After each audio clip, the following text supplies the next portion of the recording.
सावित्री भगवान शिव को बहुत मानती थी। रोजाना सुबह शिव जी के मंदिर जाना और शिवलिंग पर जल चढ़ाकर पूजा आरती करना उसका नियम था।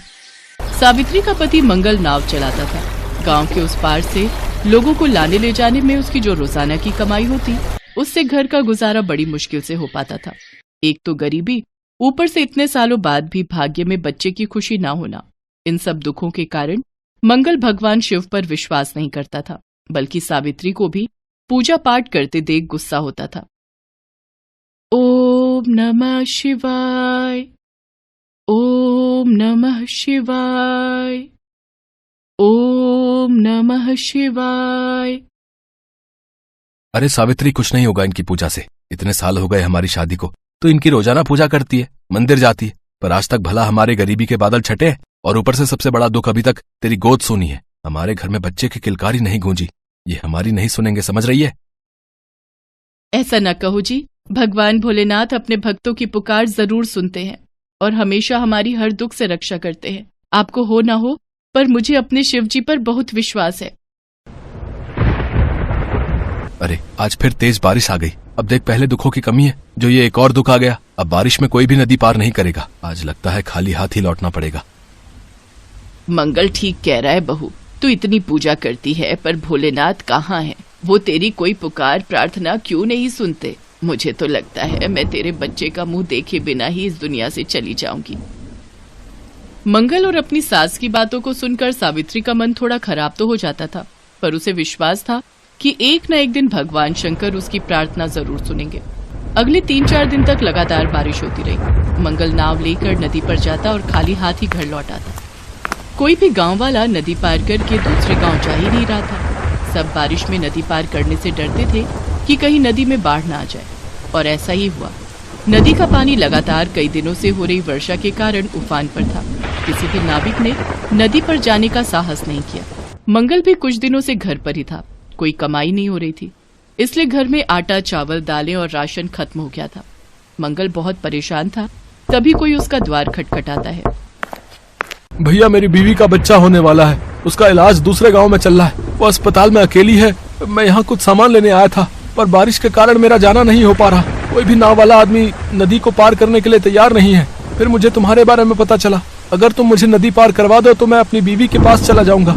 तुम्हारी बड़ी मेहरबानी होगी। इसके मैं तुम्हें अच्छे दाम दूंगा। देखो, मना मत करना, मेरी बहुत मजबूरी है। मेरी मदद करो। आप चिंता मत करो, मैं अभी आपके साथ चलता हूँ। मैं आपको समय से नदी पार करवा दूंगा।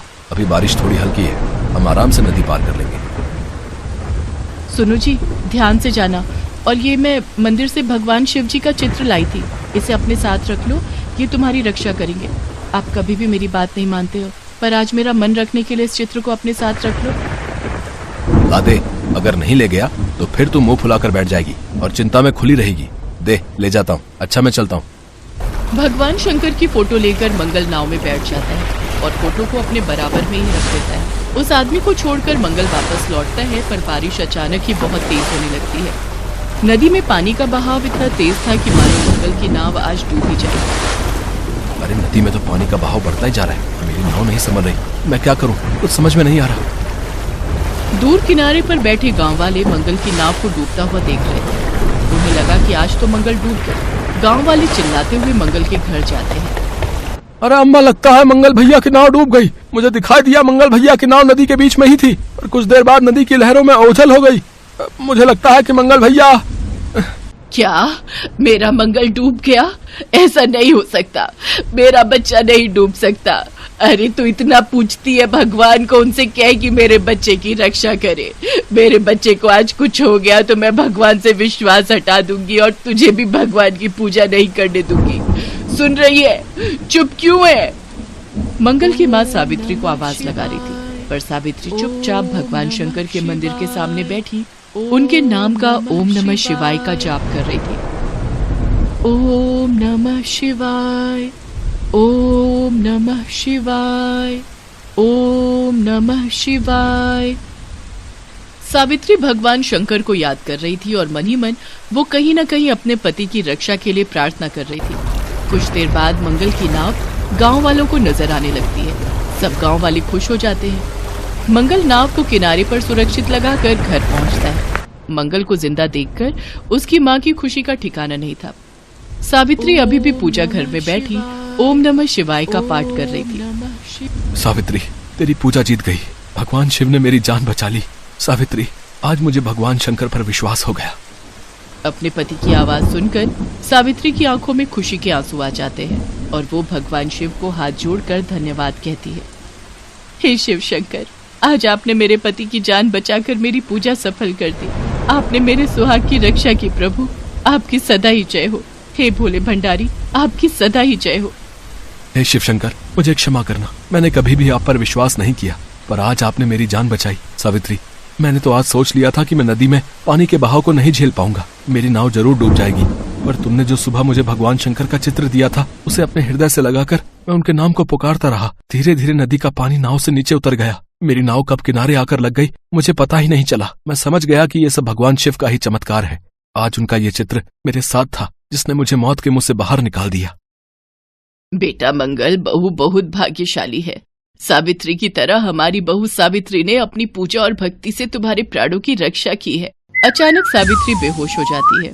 तुझे पता है मंगल, जब से तू गया है तब से ये पूजा घर में भगवान शिव के सामने बैठी प्रार्थना कर रही थी। मुझे लगता है घबराहट और चिंता के कारण ये बेहोश हो गई है। बेटा, जल्दी से पड़ोस के वैद्य जी को बुला ला। मंगल पड़ोस में रहने वाले वैद्य जी को बुला लाता है। मंगल बेटा, घबराने की कोई बात नहीं है। बहू माँ बनने वाली है। लगता है बहू ने सुबह से कुछ खाया पिया नहीं है, तभी कमजोरी से बेहोश हो गई थी। सावित्री, तुम माँ बनने वाली है। माँ, सुना तुमने? हमारे घर में बच्चे की किलकारी गूंजेगी। सावित्री, भगवान शिव ने तो हमारे सारे दुख दूर कर दिए, मुझ गरीब पर दया कर दी। हे भोले भंडारी, मैं आपका धन्यवाद कैसे करूं? आपकी लीला अपरंपार है प्रभु। हे शिव शंकर, आपकी जय हो, आपकी जय हो शिव शंकर। कुछ देर बाद जब सावित्री की तबीयत बिल्कुल ठीक हो जाती है तो वो अपने पति और सास के साथ मिलकर भगवान शिव के मंदिर जाती है और उनकी पूजा और आराधना करती है। आज भगवान शिव के आशीर्वाद से ही उसके जीवन में खुशियों का आगमन हुआ था। उसके बाद मंगल भी नियम से भगवान शिव की भक्ति करने लगा, जिससे धीरे धीरे उसकी गरीबी के दिन दूर होने लगे।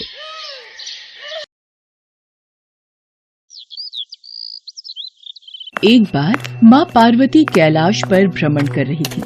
तभी उनकी नजर पृथ्वी लोक पर पड़ी। सेठ जी, ये माल गाड़ी में से उतार दिया है। ये ले, तेरे आज की कमाई के 200 रुपए। पूरा दिन मेहनत करके सिर्फ ये 200 रुपए ही कमाई हुई है। अब इसमें से 50 रुपए दूध के, 50 रुपए सब्जी के, बाकी बचे 100 रुपए जो पूरे 3 दिन चलाने हैं। ये हो गए पूरे 50,000 रुपए। इन्हें तिजोरी में रख देता हूँ। नहीं भैया, ये बहुत महंगी साड़ी है, कोई सस्ती सी दिखा दो। हाँ, ये 150 रुपए वाली ठीक है। भैया, ये तीनों साड़ी पैक कर दो। ये लो 5,000 रुपए। माँ पार्वती गरीब और अमीर दोनों को देख रही थी। आखिर जिसे जो चाहिए उसे मिलता नहीं, और जिसके पास पहले से हो उसे और मिल जाता है। इस प्रश्न का उत्तर तो महादेव ही दे सकते हैं। धरती का ये नजारा देखकर माँ पार्वती भगवान शंकर के पास जाती है। महादेव, मैंने देखा है कि धरती पर जो व्यक्ति पहले से ही गरीब और दुखी है, उसे और ज्यादा दुख मिलता है, और जो सुख में है आप उसे दुख नहीं देते। ऐसा क्यों? भगवान, ये आपकी कौन सी लीला है? देवी पार्वती, इस बात का उत्तर जानने के लिए आपको हमारे साथ धरती पर चलकर वहां के प्राणियों का हाल चाल जानना होगा। वहीं इस प्रश्न का उत्तर आपको प्राप्त होगा। भगवान शिव के कहे अनुसार कुछ समय बाद माँ पार्वती उनके साथ मृत्युलोक में प्राणियों का हालचाल जानने के लिए चल पड़ी। तभी रास्ते में उन्हें एक गरीब पति पत्नी जाते दिखाई दिए। और मिला, कुछ समझ नहीं आ रहा, हमारी गरीबी के दिन कब दूर होंगे। वो चंदन ने फिर एक नई जमीन खरीद ली। सबका भाग्य एक सा नहीं होता है जी। उसके भाग्य में अमीर बनना लिखा है, हमारे में नहीं। भगवान की इच्छा होगी तो हम भी अमीर बन जाएंगे। पता नहीं कौन से पिछले जन्मों के कर्मों की सजा भुगतनी पड़ रही है। न जाने कौन से बुरे पाप किए थे। हे महादेव, आप इन दोनों पति पत्नी को कुछ ही पलों में अमीर बना सकते हैं। मेरे कहने पर आप इन्हें अमीर बना दीजिए। ये बेचारे कितने दुखी हैं। देवी पार्वती, इन दोनों के भाग्य में अभी अमीर बनना नहीं लिखा है। महादेव, जब हम इन्हें धन दे देंगे तो इनकी गरीबी दूर हो जाएगी, फिर ये भी अमीर और सुखी हो जाएंगे। कृपया करके आप इनकी मदद कीजिए प्रभु। देवी पार्वती, मैं तुम्हारी इच्छा अनुसार इन्हें धन प्रदान कर देता हूँ, पर उसका मिलना या ना मिलना कर्मों पर निर्भर करता है। पार्वती जी के कहने पर भगवान शिव ने सोने की अशर्फियों से भरी एक पोटली उस रास्ते में डाल दी। पोटली से कुछ दूरी पर उर्मिला की नजर गुजरते हुए एक अंधे व्यक्ति पर पड़ी। सुनो जी, हम तो गरीब हैं इसलिए दुखी हैं, पर ये सामने व्यक्ति तो नेत्रहीन है। एक बात समझ नहीं आई, ये नेत्रहीन लोग कैसे जीवन व्यतीत करते होंगे? हाँ, बड़ी मुश्किल होती होगी उर्मिला इन बेचारे नेत्रहीन लोगों को। चलो आज हम भी अंधों की तरह चलकर देखते हैं, देखें ये कैसे जीवन जीते हैं। उर्मिला और सूरज आंखें बंद कर एक दूसरे का हाथ थामे चलने लगे। सोने की अशर्फियों की पोटली रास्ते में ही पड़ी रह गई और वे दोनों करीब से गुजर गए। भगवान शिव बोले, देखा देवी पार्वती, इनके भाग्य में अभी गरीबी ही लिखी है। हम कुछ दिन धरती पर ही रहेंगे। यहाँ मनुष्य रूप में रहकर मैं तुम्हारे मन की सभी शंकाओं को दूर करना चाहता हूँ। भगवान शिव और देवी पार्वती ने मनुष्य का रूप धारण किया और पति पत्नी के रूप में एक गांव के पास डेरा जमाया।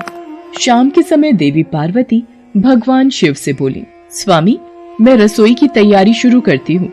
यहाँ पृथ्वीलोक में यदि हम रहने आ ही चुके हैं तो हमें भोजन की भी व्यवस्था करनी होगी। मैं चूल्हा बनाने की तैयारी करती हूँ, आप तब तक भोजन बनाने की सामग्री ले आइए। माँ पार्वती चूल्हा बनाने के लिए बाहर से ईंटें लेने गई। चूल्हा बनाने के लिए मुझे ईंटों की जरूरत है। ये एक जर्जर और टूटा मकान दिखाई दे रहा है। इसकी ईंटें मेरे काम आ जाएंगी, यही ले लेती हूँ। चूल्हा तो तैयार कर लिया, महादेव आते ही होंगे। अरे आप आ गए, ये देखिए मैंने चूल्हा तैयार कर लिया। पर आप खाली हाथ क्यों लौट आए स्वामी? भोजन कैसे बनेगा? देवी पार्वती, अब सामग्री की कोई आवश्यकता नहीं है, क्योंकि जिस प्रश्न का उत्तर ढूंढने के लिए आप आई थी वो आपको स्वयं मिल गया। मैं कुछ समझी नहीं स्वामी, मेरे प्रश्न का उत्तर मेरे समक्ष ही है। हाँ देवी पार्वती, आप यही जानना चाहती है ना कि इस पृथ्वी पर क्यों गरीब लोग ज्यादा परेशान होते रहते हैं। अच्छा ये बताइए, आप इस चूल्हे को बनाने के लिए ईंटें कहाँ से लेकर आई हो? प्रभु, इस गांव में बहुत से ऐसे घर भी हैं जिनका रखरखाव सही ढंग से नहीं हो रहा है। उन पुराने घरों की जर्जर हो चुकी दीवारों में से मैं ईंटें निकाल कर ले आई। इसका मतलब जो घर पहले से खराब थे आपने उन्हें और खराब कर दिया, जबकि आप मजबूत घरों की दीवारों से भी तो ईंटें ला सकती थी। प्रभु, जो घर अच्छे और सुंदर दिख रहे थे उस घर के लोगों ने अपने घरों का रखरखाव बहुत अच्छी तरह किया है। ऐसे में उन सुंदर घरों को बिगाड़ना मुझे उचित नहीं लगा। देवी पार्वती, कुछ दिन पहले पूछे आपके प्रश्न का उत्तर भी यही है। जिन लोगों ने अपने जीवन को अच्छे कर्मों से सुंदर बना रखा है उन्हें दुख कैसे हो सकता है? इस संसार में हर मनुष्य अपने कर्मों का ही फल पाता है। सबके पास सब कुछ नहीं होता। मनुष्य के पिछले जन्मों का कर्म उसे इस जन्म में भुगतना ही पड़ता है, और यदि वो अपने इस जन्म और आने वाले अन्य जन्मों को सुखी बनाना चाहता है तो हमें सदैव ही पुण्य कार्य करते रहना चाहिए, ताकि हमारे कर्म उसमें जुड़ते रहें। आपको ज्ञात है वो मार्ग में उस दिन एक नेत्रहीन व्यक्ति। हाँ स्वामी, मुझे ज्ञात है। वो देखिए देवी पार्वती, उसके पास धन दौलत ऐशो आराम की कोई कमी नहीं है, परंतु उसकी आंखों का इलाज नामुमकिन है। ये उसके पिछले जन्म के कर्मों से जुड़ा है। उसने पिछले जन्म में जानबूझकर किसी निर्दोष की आंखों की रोशनी छीन ली थी, इसलिए ये इस जन्म में नेत्रहीन हो गया। पर इसके कुछ पुण्य कार्यों की वजह से ये अमीर बना। और वो गरीब पति पत्नी स्वामी? देवी, वो दोनों पिछले जन्म में एक कंजूस अमीर सेठ सेठानी थे, जो कभी भी कोई दान पुण्य नहीं करते थे। इसलिए इस जन्म में उन्हें गरीबी और दुख मिला। पर इन दोनों के अच्छे कर्म इनका आगे का जीवन सुखी बना सकते हैं। इस पृथ्वी पर कोई भी मनुष्य पूरी तरह से सुखी नहीं है देवी। हर मनुष्य के पास कोई न कोई दुख और समस्या है। मुझे उत्तर मिल गया है स्वामी। इस पृथ्वी पर सुखपूर्वक जीवन यापन करने के लिए मनुष्य को अपने द्वारा अच्छे कर्म करने चाहिए, ताकि उसे उसके पिछले बुरे कर्मों का फल न भुगतना पड़े। और फिर अपने प्रश्नों का उत्तर पाकर देवी पार्वती भगवान शंकर के साथ अपने रूप में आकर कैलाश वापस लौट गईं।